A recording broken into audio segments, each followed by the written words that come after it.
Welcome to another Well Workplaces LinkedIn Live, and I'm here again with Dr Natalie Flatt, who's in her new digs out in, was it Sandringham? Yeah, it is. Hi, Tom. How are you?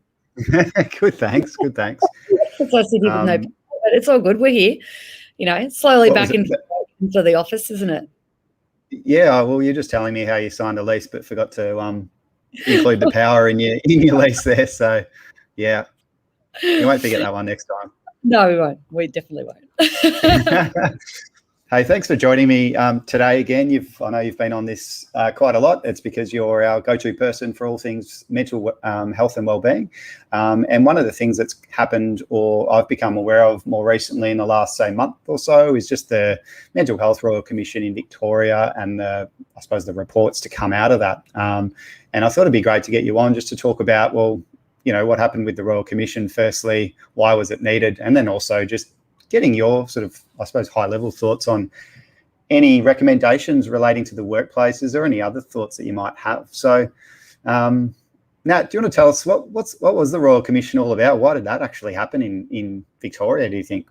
Yeah, Tom, it was created a few years ago just to really take a really good hard look at, where, I suppose, from a financial perspective and outcome perspective, where the mental health services provided by the government were going and what other individuals what they thought of it as well. So they really gained I think it was about 3,000 participants. That were correct, yeah, and just and provided some surveys along with some interviewing on how best they thought, where Australia lay in relation to mental health challenges, how they believed, who had mental health challenges, how were they perceived, and the types of services that they were given.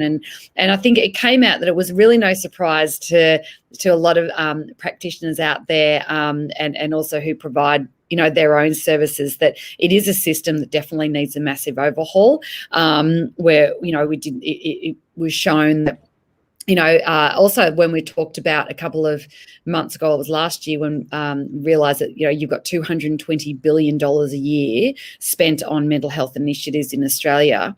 Only $10 billion of that was really talked about and used as a proactive and early intervention models and strategies. And I think the commission, their outcomes really reflected that it's a broken system. It's in damage phase. It's in a critical area where it's not being able to respond to individuals in critical need. So we're looking at that whole other end of the spectrum that really needs that support, and they're just not having the demand is far greater than what we can supply. And so you're seeing a lot of individuals suffering, you're seeing a lot of families suffering, you're seeing a lot of even mental health practitioners that are being underused, or practitioners even in medical fields that are being used in the wrong way. So it is, it came up a lot that it's very archaic, it needs a really huge overhaul. Stigma is shifting, but it's still an issue. There is an overuse of medication. We know this, and we've known this for a really long time. We know that there is a lot of support that has always been or tried to be directed to the under 25s, but over 25s, there is a little bit of a bit of a gap there. And it's also just how do we deal with mental health in the workplace as well. So that also came up. So there was a myriad of issues that have been presented, and it's going to take a long time. And let's all be realistic to really gain a really good overhaul. But it seems like the government, now that they're aware of this, is something you cannot ignore, and to be able to get a group of not only practitioners but individuals with lived experience that really came through, that's a very important component to have as part of the board, as part of treatment plans, to then know what is the next best step. There was a lot of talk around isolating individuals and having those institutions very 1930s, 1940s, 1950s feel about it, when you're going into a white room with just a bed in there and there's no dignity there. There's no compassion. So we need to incorporate that for people to heal. We need to provide this level of passion there. So let's have a look at it from a humanistic viewpoint at the same time, and how we can, really provide the best levels of strategies moving forward. Yeah, good summary. Well, there was a lot of, I've looked directly onto this website actually here, just in the banner there. So if anyone's listening and they want to refer directly to that Royal Commission report, it's all in that off that URL. There's also an interim report as well if you don't want to spend your whole week reading the whole thing. But there was a lot of there was a lot of recommendations in there. It really seemed like at a very high level that it operates effectively in crisis mode. So, from my perspective, I'm assuming that means that people are, if they are mentally unwell or they have a mental illness, but that they then need to go to, probably are going to maybe the wrong, choosing the wrong interventions or the wrong practitioners initially, or perhaps they're going straight into the hospital system where there's emergency sort of staff who maybe aren't specialising in that area. That's a layman's explanation? Does that sound right? That's really true, that over half of individuals were going to emergency hospitals, even going to GPs.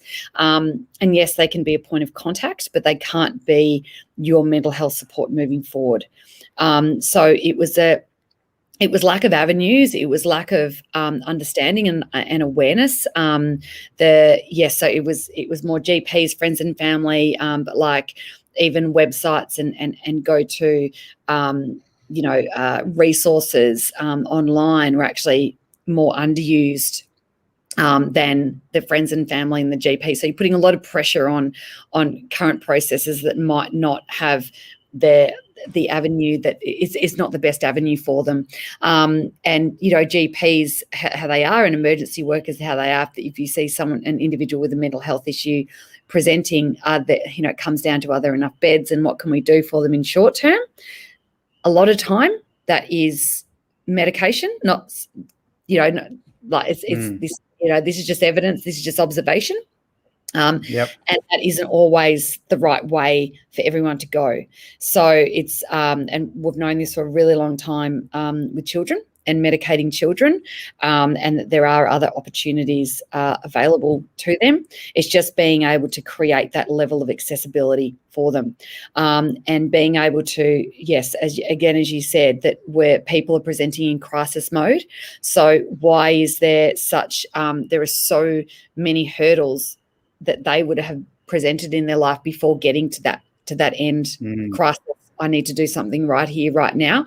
And it's very difficult from a nurse or an emergency worker or even a GP to be able to placate that individual when they're presenting in that crisis mode. So it comes back to moving and shifting some of that funding to really fabulous early intervention strategies, models, and do it in a holistic way. Do it as something to destigmatize it, doing it with individuals that can provide that lived experience and having really solid peer support certifications. Not everyone who's lived a mental health, lived through mental health and come out the other side may be suitable to be a peer support worker, but there's so many out there, Tom. There's so many that can integrate themselves back into the workforce, that are CEOs, that massive, we don't talk about it enough still.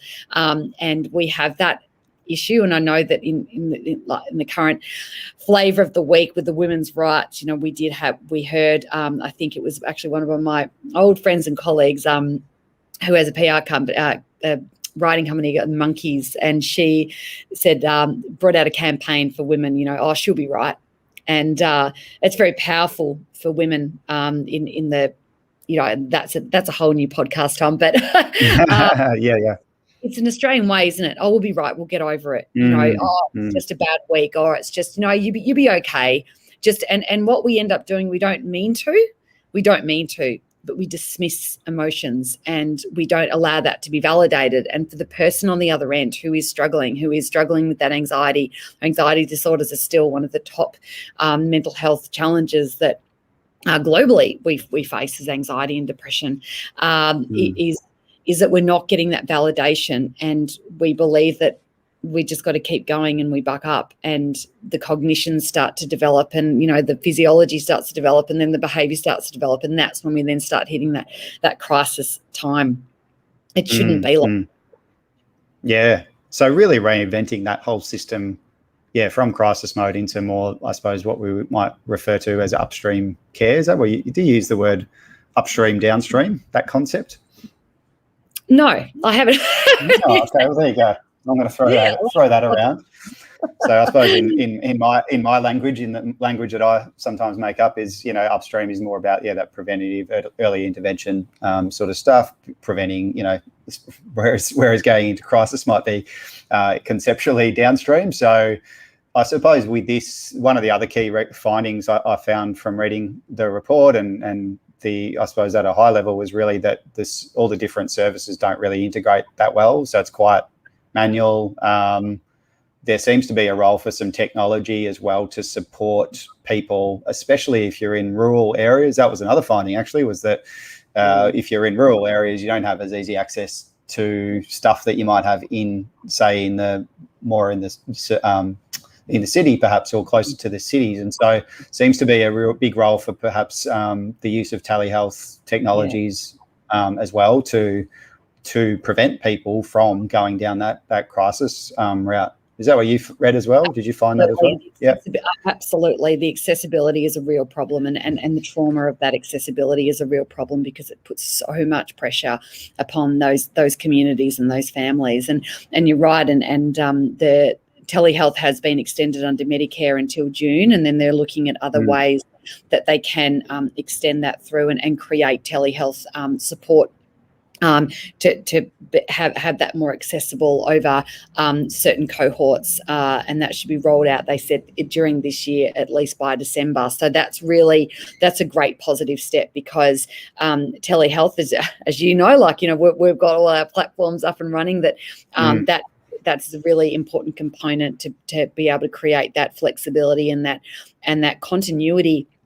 especially that continuity of sessions there. We don't want, a psychologist that might just go and visit towns, or those FIFOs that just go and visit, FIFO psychologists that, visit towns every second week or every month. That's not what they deserve. They deserve to be able to also then have those weekly sessions, and absolutely on creating a holistic platform that is accessible to many other health professionals that might be part of this client's journey into gaining back, whether it's independence, whether it is that confidence, whatever it is that they need to be able to talk to each other. You're going to get it right quicker. And they also then talked a lot about being able to look at the efficacy of the treatment plans and the intervention that mental health practitioners do play, and is this the most pertinent? Is this the best treatment for this client as well? So they are trying to look at some measures there to make sure that they're getting bang for their buck, essentially, and not wasting their time. We found myself quite many moons ago now, Tom, really fighting for the Medicare rebates, which was really, really difficult for mental health practitioners along with the clients when it went from 18 to 16, then 18 to 12, 12 to 10 sessions. It's not enough, and it had to be capped that way. You don't go and cap. No. People who have breast cancer and you've had your now, we're just going to see how you are at the end. No, you have as many sessions as you need to fix the problem. Should say that not in mental health terms. That's not the right wording to use, but you don't do that in a medical area. Why are you doing that in a mental health area? So there's a lot to consider, and And lived experience is just, it's amazing, with the platforms that we had, especially last year, that really came to light when so many individuals were really struggling, and when we developed the Let's Chat sessions and really having these raw sessions with a lot of employees and also a lot of managers, and what came out of that, and how they felt at the end of that, because they felt validated, they felt that it was normal to go through what they were going through, and then they created these support mechanisms all through being raw, not just incorporating psychoeducation in workplaces when they felt that it was necessary or when they felt there was no team cohesion. You don't want to do that. You want to do this before. Yep. So on the lived experience thing, that was one of the other recommendations. So it'd be good to just talk about that. So lived experience, my interpretation of that when I was reading it, was that the people that are involved in either delivering the mental health care, so like on the provider side, needs or ideally should have some lived experience, and then being able to share that. Is that basically what you're talking about there, or are you talking more so in a workplace setting? It really is great when the senior leadership share their thoughts on things, especially if they've lived through perhaps mental illness themselves. Yeah, more often than not, they don't probably recommend, definitely colleagues and employees, having, and that's like in with also D&I, doesn't it? The diversity and especially with mental health, with mental illness. They try not to encourage the use of CEOs as in to be peer support, but it is peer support programs where it's exactly that, is that mental health practitioners, we don't go, if you've got a broken leg and you go to the GP, you don't ask the doctor, have you had a broken leg before? No. So you don't have a broken leg, then therefore you can't treat me. So they've got the skill set to be able to identify that it's a broken leg and knowing what to do to fix it. They may not have known exactly the feeling of a broken leg because they may not have had one before. And that's where we stand as mental health practitioners. We understand it and we know how to treat it, but we may not have lived it. But there are so many individuals out there who have lived it and who can be these fabulous role models for individuals who are going through the toughest part of dare I say, their journey, and being able to have someone next to them say, I've been there and I know how hard it is, and this is what's ahead of you, but you know what? I'm here to guide you because you can now see that there is a light at the end of the tunnel because I'm standing here. And that's something that's very, very, very important. That's separate from a mental health practitioner because they can actually be a part of that, more advocate. They can provide the resources. They can say what they did in those instances. So they're not the mental health practitioner. They're a different component, and that had such strong reactions and strong positive reactions globally. We see some great resources and work come out in Canada, for instance, on utilising lived experiences in the workplace, because what they say is actually it allows that individual and that employee to be still at work. They can still be at work. This employee, the individual who's the peer support, can still be the employee, so they can still do their other work. There might be an X amount of hours that they work as a peer support worker. That this is a very important aspect to workplaces moving forward, because individuals with lived experience, they know what to feel, and they can bring along that empathy and that compassion that sometimes is a little bit of the missing piece of the puzzle. Yeah, and I imagine for that person who's as peer support, it's quite powerful for them to continually share their story, and actually that it's like I'd imagine that be a positive reinforcing circle, if you will. So each time they're helping someone else, that's going to continue to push them along on the right path as well with their own mental health. Awesome. Absolutely. And it's not just anyone's just going to become a peer support lead. There's going to be obviously parameters around that, certification and supervision, and everything that where there's no counter transference and occurring. So there will be real courses as such set up and regulations, but it can work, and it can be a really great step in that's really going to create fabulous team cohesion and be able to keep people in the working world as well. because people with a mental health issue that shouldn't like take them out of the workplace. Yeah. Yeah.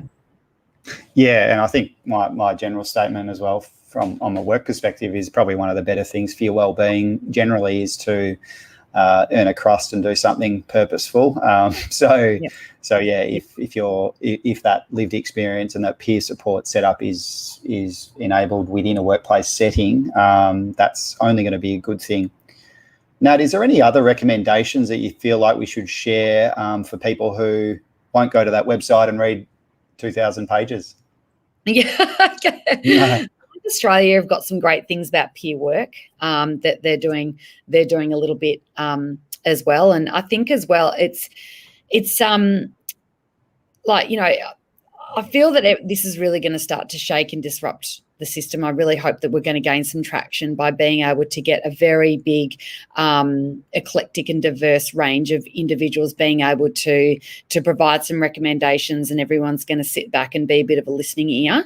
I think even just with workplaces, yes, slowly, and there's like from the Super Friend coming out with their research last year that there's 55% of workplaces in Australia that are still not talking about mental health. So I think it's really time to talk about it and to really start to, we've come far in breaking down that in the stigma, but there's a lot more to be broken down. And we want to be able to know the signs and have those peer supports, and not even peer supports in what I've just talked about, but like even buddy systems, and just to highlight, when someone is struggling and that it's okay to ask for help. It's not going to make you lose your job. It's not going to make you any more of or less of a man. It's not going to, allow you to never become that leader. That's not what, just because you have a mental health issue is about. And I think that leaders and teams have to really believe that before they use those words. So even going to get some training around that is very important. And I think also, whether or not, like, we've got a bit of there's a huge demand of getting more mental health workers within Australia. So whether that is opening up more university courses, whether it's opening up different certificates, whether that is our regulation boards being able to create, whenever we do create certain bubbles, whether or not we can do that again and making it a lot more accessible than it is now to become even a psychologist. We've got some fabulous overseas individuals that love to come over to Oz, making that an easier transition as well based on their qualifications, but also to open up a lot more spaces at university. And even with the emergency workers, like more mental health care nurses, they're like a little gold nugget. Get them going. Yeah. That's really going to help with the demand that they're still going to be and still will see in the hospitals. So it is just taking a really big step back and seeing, well, where our resources are lacking, what can we do about that? And let's hear everyone's voice within that to see if we can start to roll out very slowly and with enough, I suppose, focusing on the efficacy and how effective certain areas are, and whether or not you get universities involved, and that's going to create a really strong step forward in managing mental health, rather than looking at that crisis end, which we know is not working and is very archaic. Yeah, for sure. Well, the one thing that's pretty clear is this report and the comments from the Victorian government anyways, that that everybody acknowledges that it's a broken system and it operates in crisis. So it's a really good first step. And there's been comments as well that all the recommendations will be addressed over a period of time. So that's really positive. Now, thanks so much again for your time. Would love to, I suppose, if anyone has any further questions about this or wants to reach out to Dr. Natalie Flatt, just directly through LinkedIn, I'm assuming, Nat. Yeah, perfect. Yep. Yeah, great. Sweet. All right. Awesome. Well, thanks again. Pleasure. And, we'll chat again soon. I'm sure we'll find something else to chat about in mental health very soon. Always. Okay, take care. See ya. See ya. Thanks, Nat. Bye.